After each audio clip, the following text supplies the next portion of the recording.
There's a space between the dressing table and the wardrobe in my old bedroom, in the house that has been our family home for almost 8 decades. A gap just wide enough to fit inside, sitting cross-legged on the floor and shut out the world. It's pretty in a curious sort of way, where the wallpaper ends and the paint begins. 100 layers of emulsion from days gone by, half coated with paper by my father. He papered right up to the wardrobe. But then we moved it, and the roll of offcuts had long gone, so we had a gawky kind of gap. Years passed, the wardrobe replaced many times, Dad long gone, but with the wall his labour remains.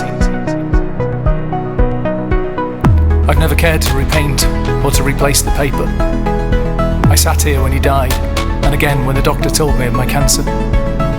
Both times it heard me crying and did nothing, which is precisely what I needed it to do. There's a bump where I'd often focus my attention. I don't know if it's just a lump in the paste or an air bubble or an insect preserved beneath the paper. The orange pattern is worn a little more here. Like me, it's showing signs of age, years of sunlight and abrasion. It's already down to rough, white paper, and one day it might wear down through to a hole.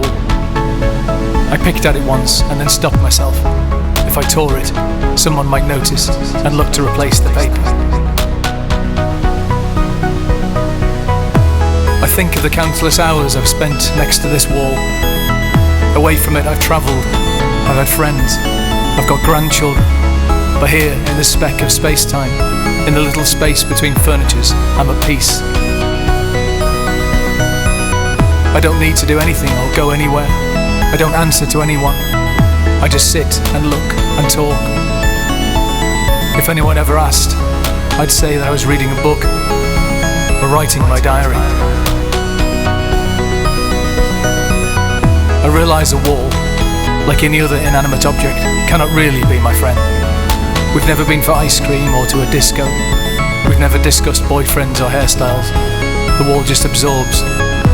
It's one of its greatest qualities, that ability to listen without interrupting. I sit in the gap just wide enough to fit inside, cross-legged on the floor, and shut out the world. I close my eyes, take a deep breath, and speak. The world gone, the wall listens as I talk quietly and slowly for the rest of my life.